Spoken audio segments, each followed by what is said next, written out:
Hello, everyone. Welcome to our panel Discovery Tour: The Impact of Stories in Educational Video Games. My name is Youssef Maguid. I will be your moderator for today. I'm a manager of the editorial communications team here at Ubisoft. What that means is that I produce videos, articles, live streams for everything Ubisoft related. But more importantly, more relevant to this stream, I am a lover of history and archaeology and all things Assassin's Creed as well. So happy to be here and so happy to introduce our panelists for today. So will pass the baton to them and let them introduce themselves. They can do that much better than I ever could. So we'll start first with Maxime Durand. Maxime, how's it going? Good. All right. Thank you so much for hosting this, Youssef.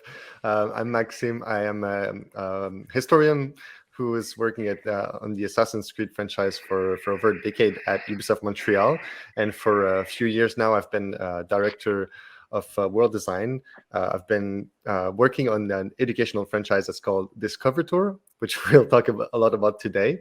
But I'm also very interested in participating in a lot of museum exhibitions as well, where history, video games, and culture all together meet. And so I'm super thrilled to be here today as well. Thank you. Oh, well, we're lucky to have you. And next up on our panel as well is Yota Dimitriadi. Yota, thank you so much for being here. Hi, Youssef. Thank you for the invitation. Hi, everyone. I hope you're enjoying this fantastic program. I'm Yota Dimitriadi. I'm a professor of technology enhanced learning and computing education at the University of Reading in the UK. My main role is teacher training, and I'm working across ages and across educational phases. So from the very young children, the 3, the 4-year-olds, and teachers who are going to support them, to the teachers who are going to support the 18-year-olds and their decisions for the workplace and higher education. I have a specific interest in disability, and I work with a number of special educational schools and looking at how games and computer games can entice them and help them create a digital portfolio for the workplace. So I'm thrilled to be here and having these conversations with everybody.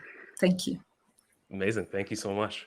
And rounding out the panel, Adam Dubé. Adam, you're with us? Let's see. Am I with you? You are. Excellent. Hello, everyone. I'm Adam Dubé. I'm an associate professor at McGill University in the Learning Sciences program. My area of study is educational technology with a focus on educational video games. And I've been working with Maxime and Ubisoft the last couple of years on the Discovery Tour series. And we'll be telling you about that today. And also lifetime gamer, played the very first Assassin's Creed game when it first came out, and have been fascinated with this space and the use of games for learning. And now I am broadcasting to you from my cottage, from my cell phone, which is why I'm last minute. So thanks, everybody. I got it to work. You made it happen. You made it happen. We love it.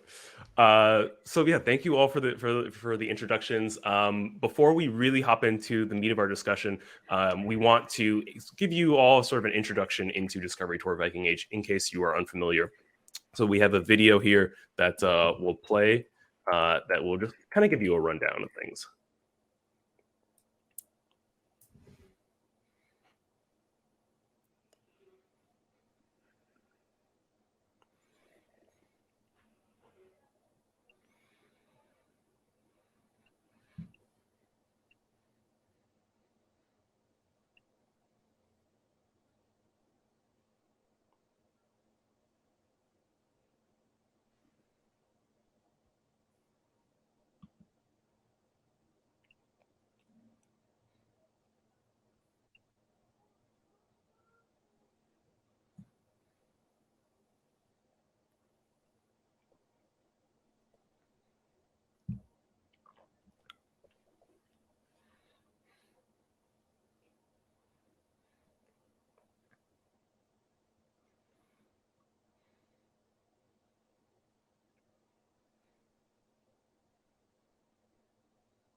Hey, Youssef. I don't know if anybody else, the video isn't playing, but I clicked the play button myself and it started playing. Oh, sorry about that. It seems to be playing. Yeah, it seems like it's working for some people. Maybe some people in chat are also. Okay, it's working. It's working. I can see the video. Okay, it seems okay. Apologies. It might depend on what device you're on. Working here. Working here. Okay, thank you all so much. Okay, cool. But yeah, in case it's not, maybe you just have to hit the play button yourself.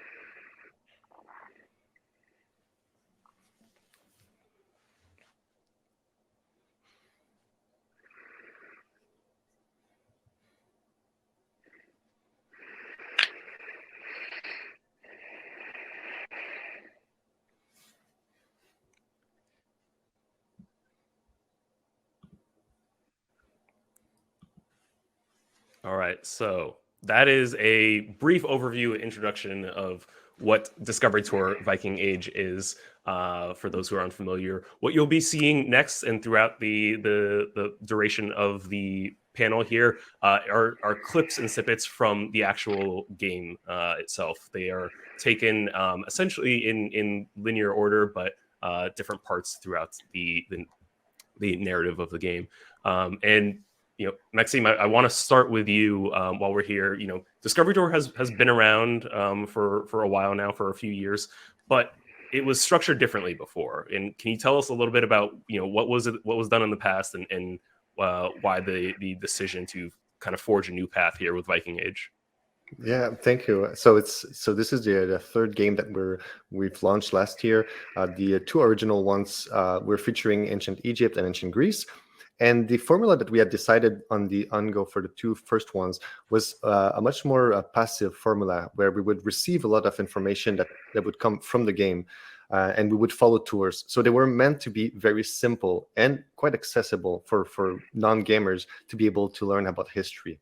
What we did want to achieve with this new opus on the Viking Age is that we wanted to amplify a lot of the elements that we know and do very well with video games, which is that we could give better player agency, and we wanted to leverage the emotional aspect also, so that we would live the Viking era instead of being told about it. And this is a little bit of what we're going to see in the during this session on the video that's streaming. So it's, as you mentioned, it's a very curated and shortened version of the gameplay and some of the cinematics, where characters are meeting, they're discussing elements that would make sense for the Viking era, from the Anglo-Saxon perspective and from the Scandinavian aspect as well. So all in all, the new formula with Viking Age was really meant to be much more like a traditional video game, but with the added value that we are working still very strongly with archaeologists and historians to make it believable, but still in a video game format, so we can still play around, climb monuments, and have fun, and have a lot of liberty. So this is the new formula that we presented, released last fall, and I'm very happy about it. And just even again looking at the intro video, I still have the shivers. It's always a dream project for me. Yeah, no, I share those feelings with you too, and I know you know, coming from the tours in ancient Egypt and ancient Greece to the actual narrative game now with Viking Age is an incredible journey in the evolution. I wanted to let everyone know in the audience as well that we are hoping to carve out some time for audience questions as well towards the end of our session. So if you have any questions, feel free to place them in the Q&A section, and we will do our best to get to each and every one of them that we can. Yota, I wanted to come to you next. You know, obviously you work with digital tools, you know, in how they affect the classroom and children. With something like Discovery Tour, you know, what advantages does this bring to students, and how are digital tools like this changing the classroom? Hi, can you hear me? Yes. Oh, great. Can you hear me now? Yes. Yes. Yeah, brilliant. Yes, definitely. You've seen part of the Discovery Tour. You've seen the clip and how beautiful it represents that particular historical era. It's a wonderful opportunity for young people and teachers to discover a historical period where primary sources may be more scarce, and as such, to visualize what life may have been then. From my experience of working on this particular Discovery Tour, it gives them the platform to discuss some very contemporary topics around. Oops, looks like we may have lost Yota's connection. I'm hopeful maybe she'll return to us. But maybe I can help. Please, Adam. Yeah. I was going to say, because she was just commenting on contemporary topics, even though it's in a historical period. But we've got Yota back, so she can continue. Hello? Hi, Yota. Yeah, can you hear you're back? Yes, we can hear you now. Yeah. We must have silence at the Lord's table. We lost you for a second there, but you're back now. You were talking about scarcity of sources and how to represent them in the narrative instead. Take him to the infirmary. Well, I'll continue on. So, one of the things that Yota was discussing was the idea that the game can, even though it's set in a historical period, there's still a lot of contemporary topics that are raised within Viking Age. And so some of the examples there that Yota had discussed with us in the past were issues on the roles of individuals within the society, men and women. So some of those ideas. So yes, that's right. Yes, I don't know whether you can hear me, so please let me know. Yeah, something happened with my connection. Continue on with you keep going with your thought. Yota, can you hear us? We hear you.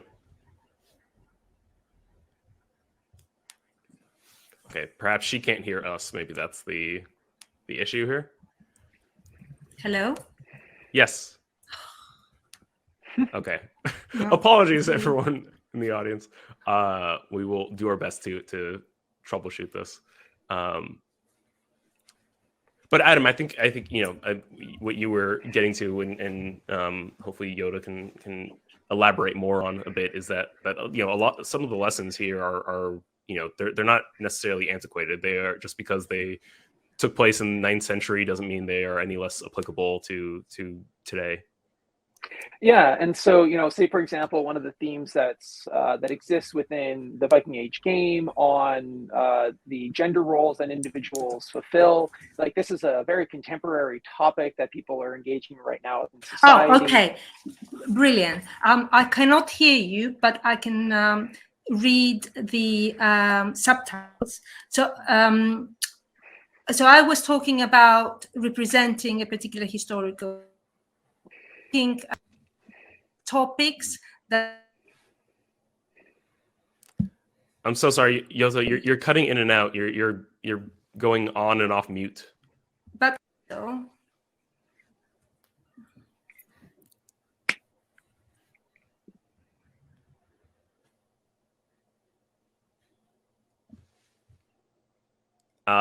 Yota, are you pressing any I'll try buttons one on your more end? time. I don't know Okay. why that happens. It seems to be happening automatically.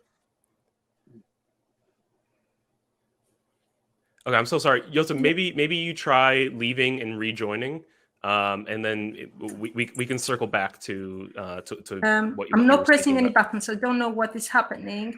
I'll on talking, and I'll put something in the chat as well. Yeah.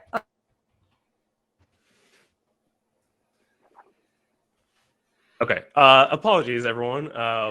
Hopefully we can get Yota back in a full capacity. But Adam, I do want to move on to your expertise as well in your contributions to the project.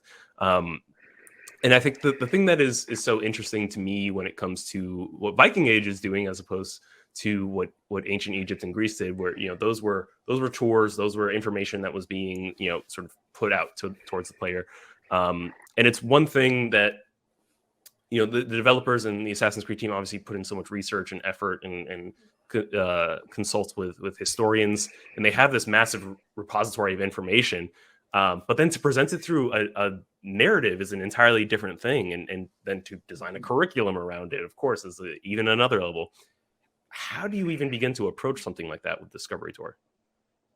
Yeah, and so, for the audience, the project that I worked on with Maxime and Ubisoft is that we actually created an interactive curriculum guide for teachers, and it's a website that's live right now. You can find it if you just Google Assassin's Discovery Tour Curriculum Guide. And the idea here was, because there is so much content within each of the Discovery Tour games and within Discovery Tour Viking Age, we wanted to be able to make it accessible to teachers so they could see what is in the game, how can they teach with this game, and can they teach with games in general. And so when you're thinking about, well, how do you make Discovery Tour Viking Age and video games a useful tool in the classroom, you have to think about, teachers know how to teach. That's not something we're trying to help them do, but we want to teach them how to teach with games.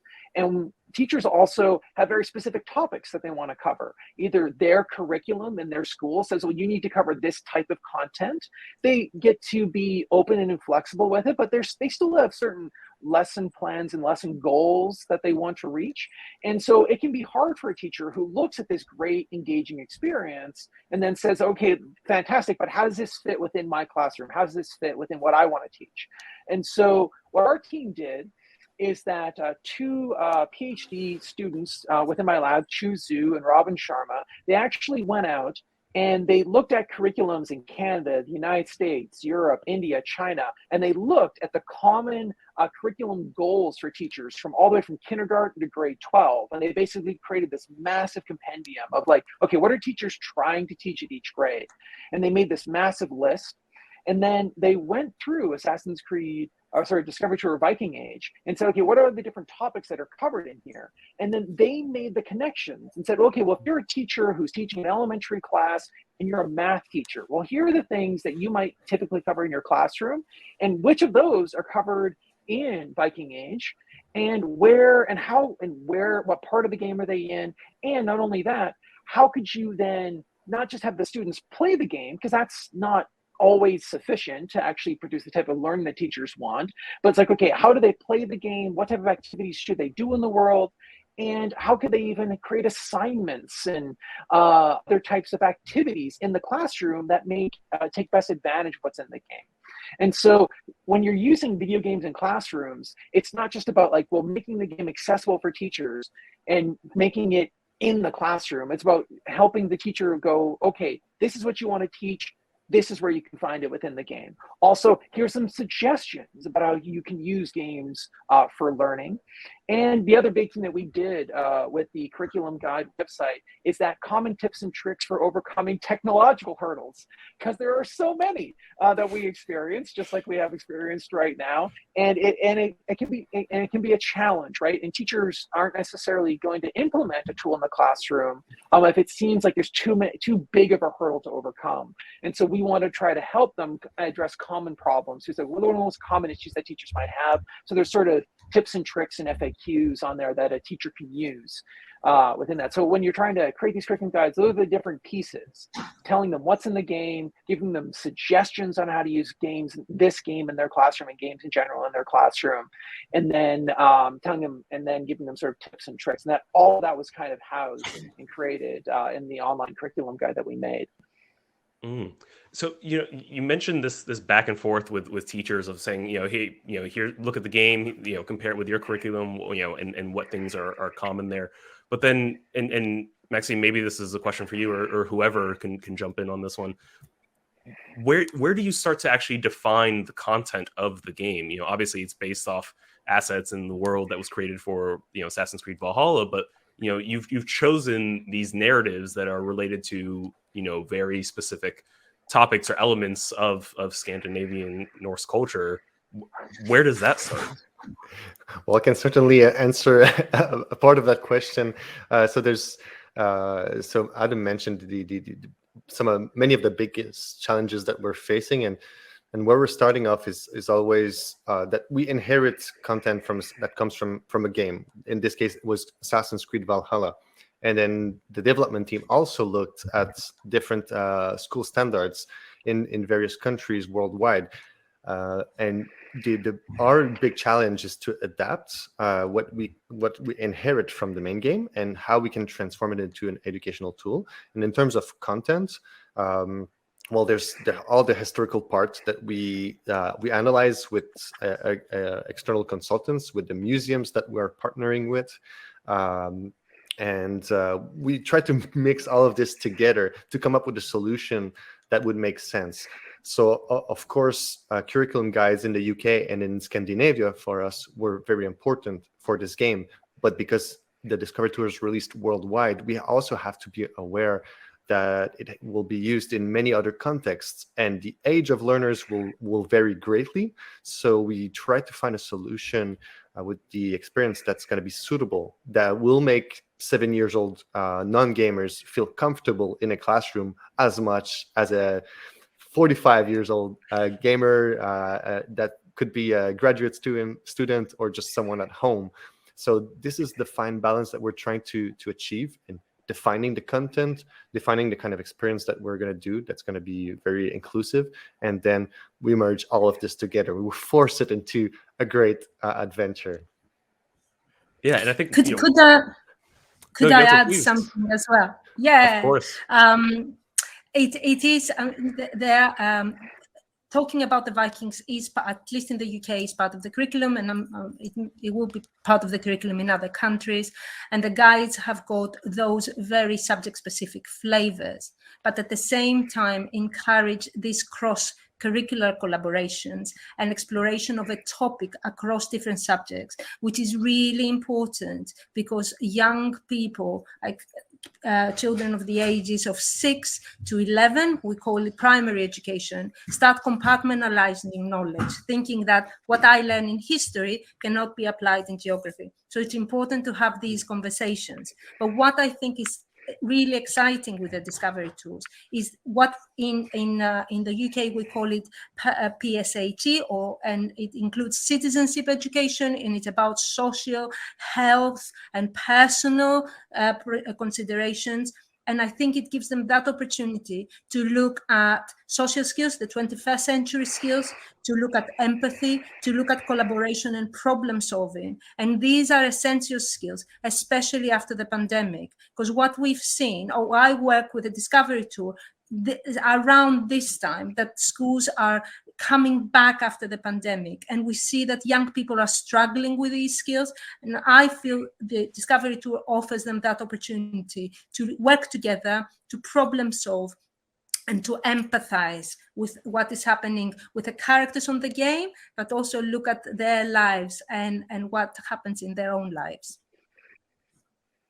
Yeah, that's an amazing added context, and obviously when you're framing it in the context of coming back to school and how things have changed post pandemic, and I'm curious as well. I think maybe this is something that isn't as relevant and maybe ages me a bit, but is there a level of convincing that needs to be done with teachers and parents when it comes to implementing, I mean, digital tools in general, but quite literally a video game in this sense? Yes, yes. In some cases, that's right, because there are particular perceptions about games, and they're and sometimes heightened by the media, about safety, about the content, the notion of violence. I work in some cases with students who exhibit very challenging behaviors, and some of the games were about teaching them about rules, and that was important, and so it was the game. But I think if we just focus on these considerations, we miss out the wonderful opportunities that play-based learning and gamification offers in education. And again, I will refer to the pandemic because I think it gave parents and teachers, but especially parents, a glimpse of what games can do in education. Because when we were on lockdown and schools were using whatever resources they could find online, games became a really key part of learning. And some of these concerns, if you like, that parents had may have been mediated. But what I also think happens as well with the discovery tools is the behind the scenes elements, that this is super exciting. So yes, you learn about that particular historical era and Anglo-Saxons and what was happening back then. But you can also have a section where you look at the production and what happened behind the scenes. And for some of the young people that I work with, who we want to encourage them to think of their skills, that was very exciting. And we had young people saying, oh, I love drawing. I can see myself having a job in a few years' time. I'll carry on drawing and being encouraged. And I think that's the other side beyond the historical representation that the Discovery tool offers. That's such a great point. Sorry, Adam, go ahead. Oh, no. I was just going to have something to add there. It was just, because you were asking about this perception of like using games in classroom, teachers' perceptions, parents, perceptions. And so I'm an educational psychologist. So one of the things that we look at is, okay, what makes someone accept a new technology, whether it's a teacher or a parent? And the two biggest things for accepting technology are, is it easy to use and how useful is it? And, a lot of us here who are gamers and people that are watching this to be like, well, of course, games are easy to use. It's like, but that's not necessarily the perception that teachers have. They go like, okay, there's all these challenges. How do I use it? How do I get in a classroom of 20 students to use this, right? So if you can address and see like, okay, if you do A, B, and C, then that increases. There's like, yeah, it's easy to use these games in my classroom. They're more likely to incorporate it, but that's one of the big barriers. And then the usefulness is like, well, again, teachers and parents, they've got specific goals that they want to meet with their class. There's specific things they want their students to learn. And so they may not necessarily think of games as useful. They may go, well, that's great, but is it going to teach exactly what I want my students to know? Is it going to give those 21st century skills that Yota was talking about, say, for example? And so that was one of the challenges that that the curriculum guide that we're working on was trying to specifically address, because they see the game and it's like, okay, is it useful? Does it have all the content that I want? And so that's where we tried to create a website for teachers or parents where you could look at this. It's like, well, here's the content that you want. And we list it all out in an easy way. So you can go like, oh yeah, it is useful. It does have what we want. But those are some of the two biggest barriers that research shows. Like if you're going to adopt any technology into your life, is it easy to use? And do you think it's useful? And if you address those two problems, it's much more likely to be actually incorporated into classrooms.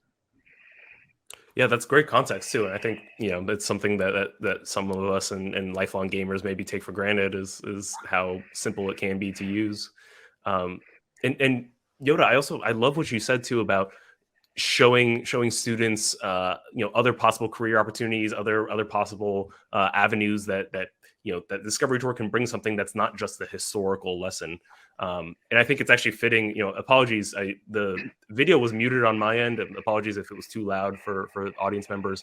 It paused it in the meantime. I don't know if someone from Games for Change has any advice on that, but it's fitting where it's been paused right now, because it's actually sort of a fourth wall breaking moment in the game here, where Sean Hastings, the in-world Assassin's Creed historian, is kind of presenting all the research that the Ubisoft Montreal team, the Ubisoft Singapore team did. And Max, maybe you can speak to this a little bit more of what folks are seeing here on screen. Yes, definitely. So that's one of the behind the scenes that Yota was referring to, that we've had in every Discovery Tour, but which we enhanced in the Discovery Tour Viking Age. And these are really elements where we explain game development. We explain trades of people who are making these games. We explain also how they adapt the historical resources that they find into making the game itself. So it's I guess one of the reasons why we wanted to do this was really to reinforce critical thinking and media literacy. For all of these reasons that we already mentioned, it's so hard for a lot of people to imagine that they could create video games like this themselves. But for all of us developers, we've started somewhere. And many of us didn't know that we were even going to make any games like 15 years ago or 10 years ago. So all of these behind the scenes are really meant to give, to reinforce the understanding that video games are an adaptation. They are work of art, for instance. So here we can explain that heights in games are higher than in reality. For instance, specifically in this Discovery Tour Viking Age, there are a lot of historical elements that will come in front of us and we will take it for granted. and they're gonna be good elements, and some other elements are not historically accurate. And there's a reason behind this, and the behind the scenes all serve the purpose of explaining why it would be different.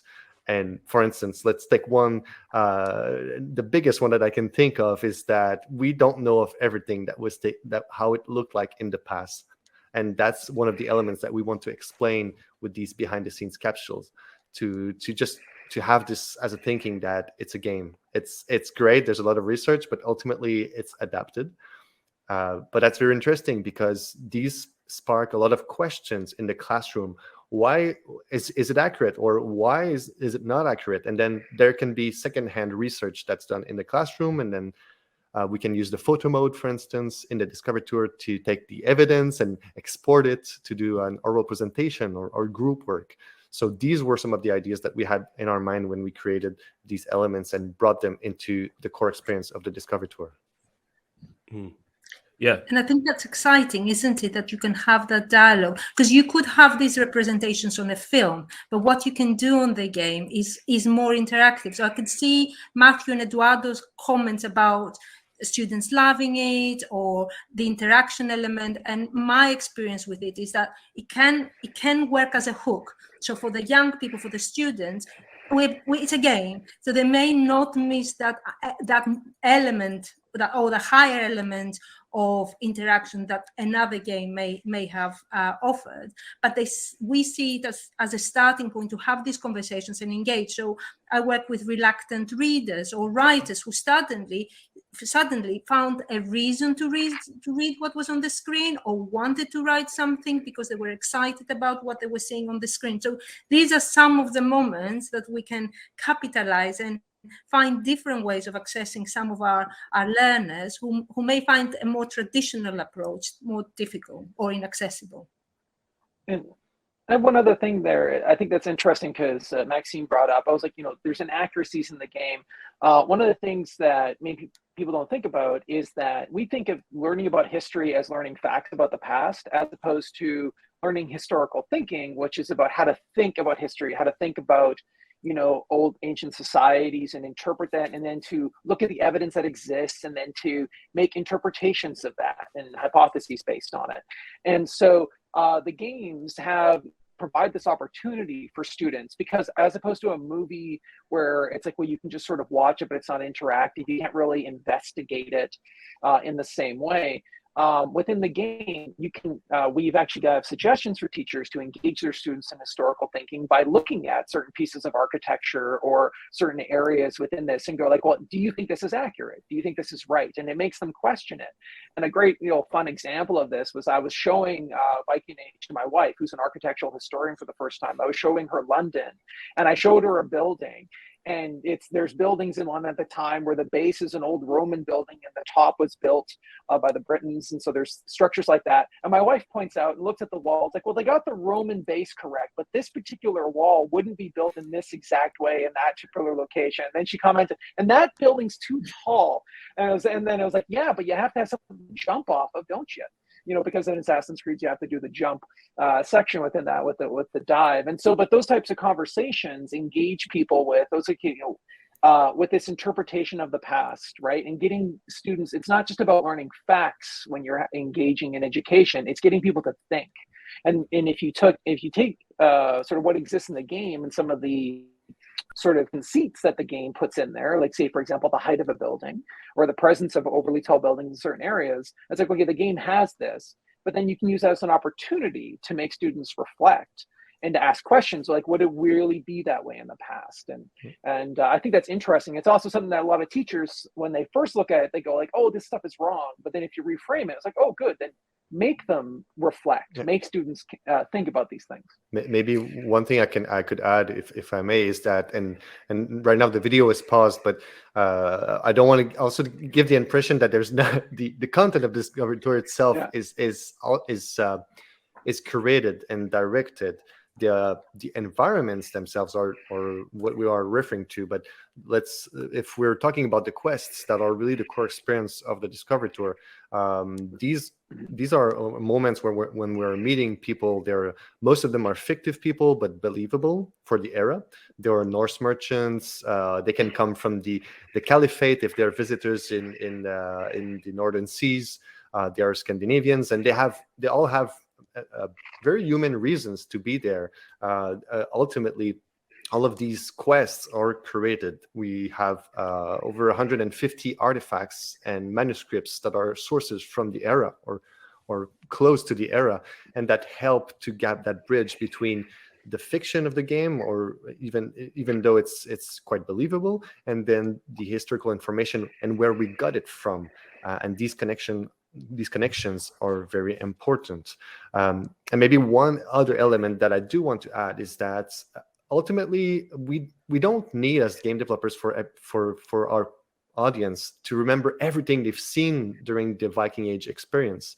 What we do want from the audience to remember and to feel is that these people are humans, even though it's over a millennia ago. And they had reasons to go somewhere. They had reasons to leave Scandinavia and go to Europe.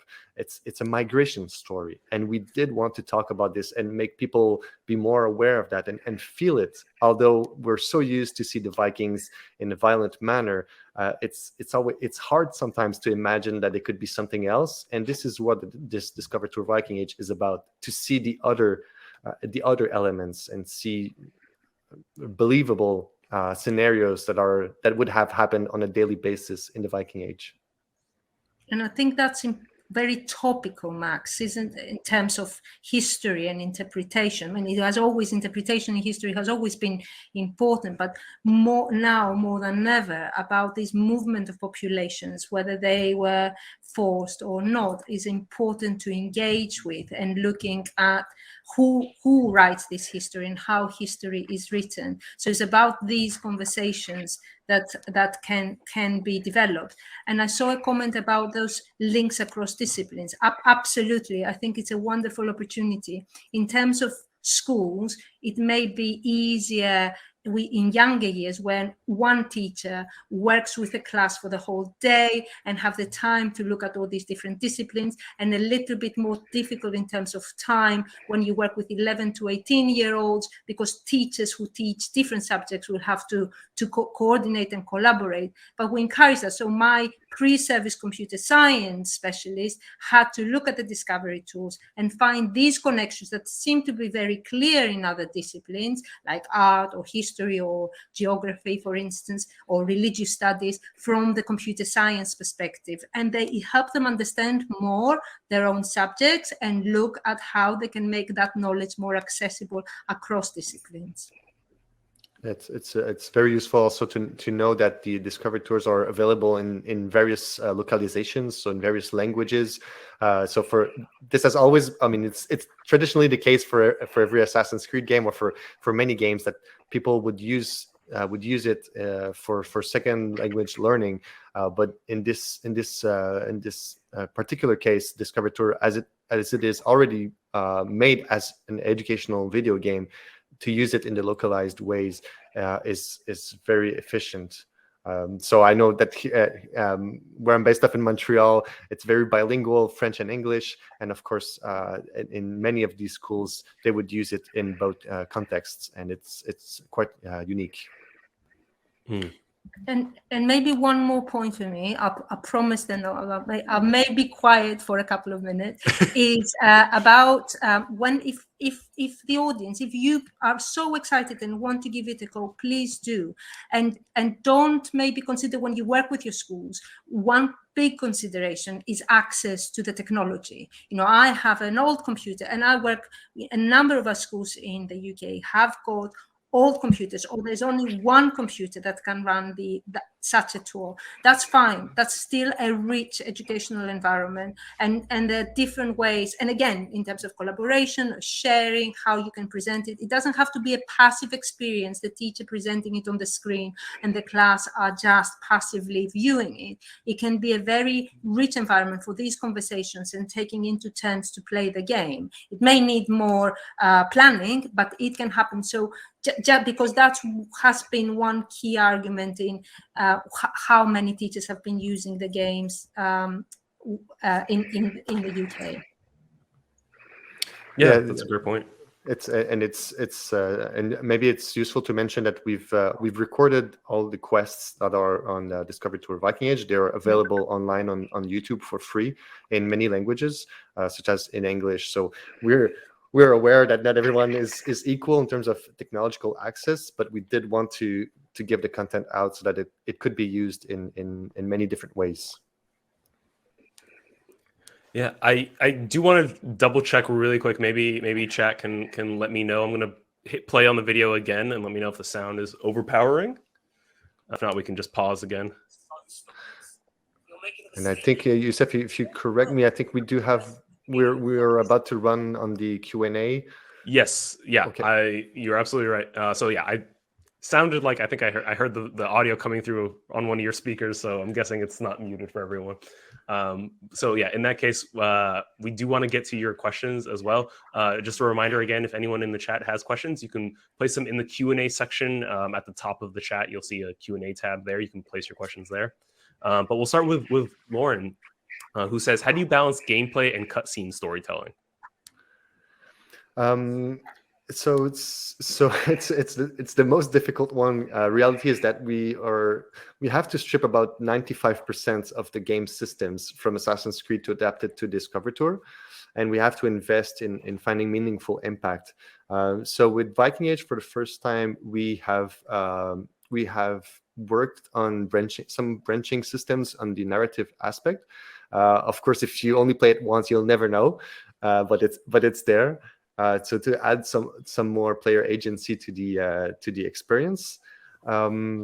Otherwise, it's a lot of the things that we want to convey for the Viking era was going to go through dialogues, because the historical period is the sources are a lot of oral tradition, and so we wanted for our characters to convey this in the same way. So that was the reason why we went for a deep cinematic approach, but still, I think in terms of balance, it's probably something like a 3/4 of the experience is gameplay, and about the 1/4 of the experience is cinematic and narrative, with different levels of realization with cinematics. So the more people you see on screen, the tougher it is for us to make it. But these are moments that we try to make the most memorable. For instance, when we are at the Witten Hall, so that's the consular meeting for King Alfred and the nobles of his kingdom, and so we wanted to have for the scene to be very impactful. So we put a lot of efforts in there, so people remember that's a system that existed at the time of King Alfred. He wasn't an all-powerful king. He had people to take into their opinions account. So everything that we do has to have an impact on the educational side. So ultimately, every quest is based out of the learning objectives that we give ourselves, and then every step, every action that's done, whether the player understands it or not, has to have an educational value in terms of historical approach, even if they're not able to mention it in the end.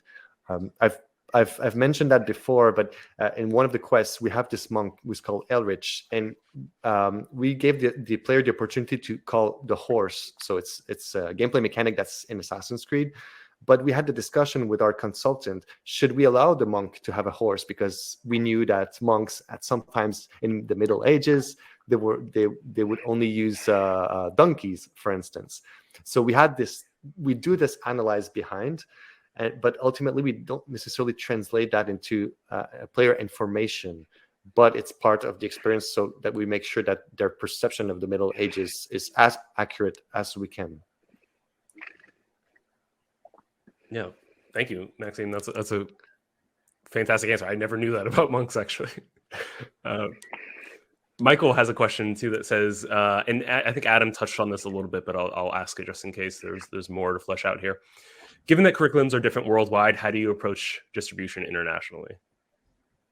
And so from our side, the way we looked at it was we looked at these different curriculums across the world, and we looked for commonalities and lesson goals. And so we wanted to try to say, like, okay, what are the common learning outcomes, you know, in elementary, middle school, high school grades that people would want to teach? And then the goal of creating our curriculum guide website was to then give a list of lessons and activities and content in the game and line it up with what the teachers want, regardless if they're, you know, from Europe or, you know, say from Canada. And one of the things that required us to do, though, is to make some sort of in Europe, maybe a particular topic is taught in a slightly older grade, and in say North America, it's taught very early on, because that's, you know, so what we had to do was to make it so that, when they search the curriculum guide website, even if they try to narrow themselves down, it's like, well, I'm an early elementary teacher. It's like they're still going to find that content. So all of these things are kind of linked out in behind the scenes within the curriculum guide when we created them. And so we tried to create sort of this massive international curriculum, but it was a huge challenge. And so I can remember the person asking the question. I was like, well, how do you make a common curriculum around the world? It was difficult, but it was just trying to find commonalities and then lining that up with the content that was in the game that they've already placed in there. So. And I think maybe, I'm not sure if you mentioned it, Adam, but you also have these 3 levels that you in the curriculum guides that you're giving as an information for the audience.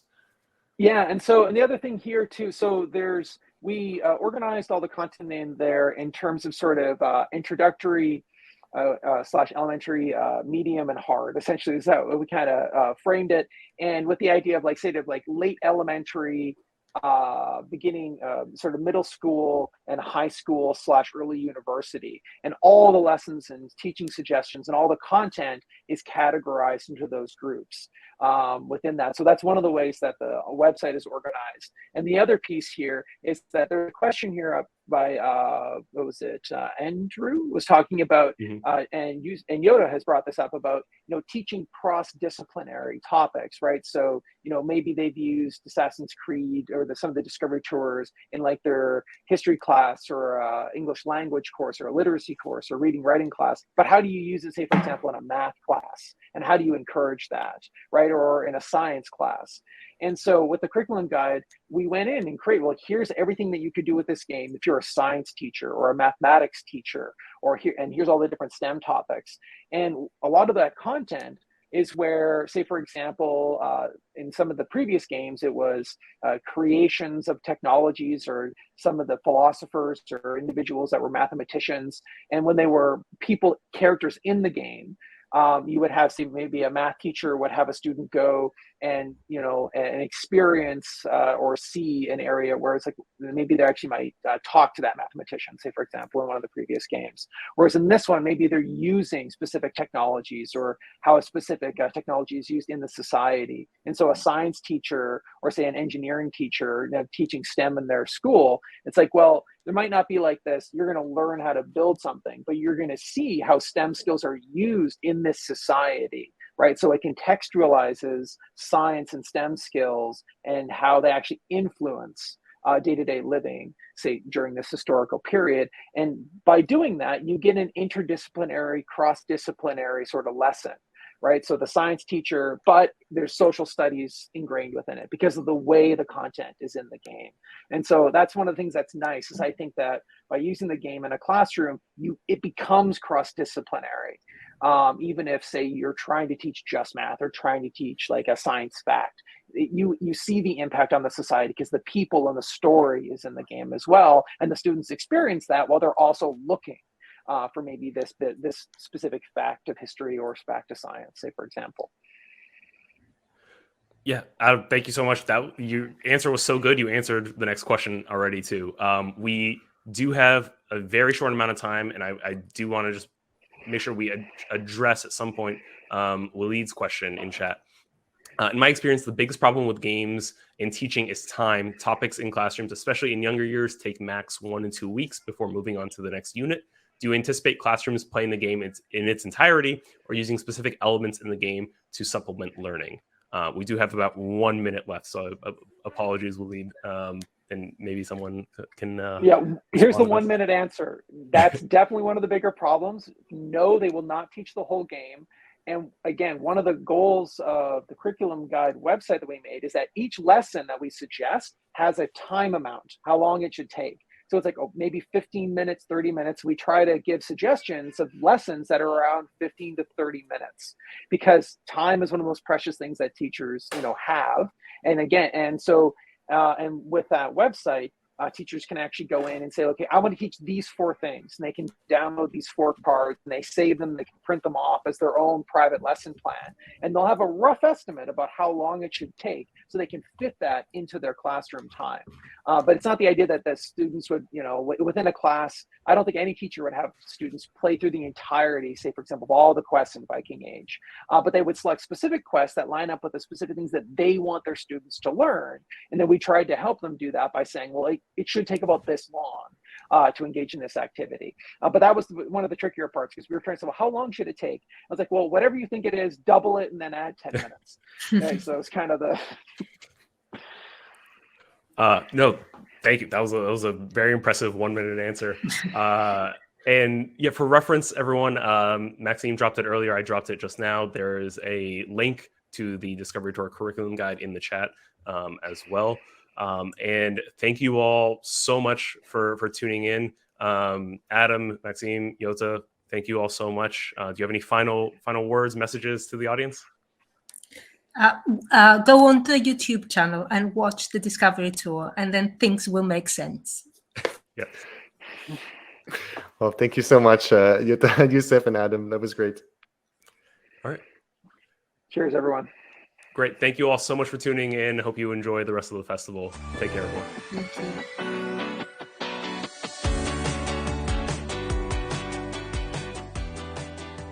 Thank you.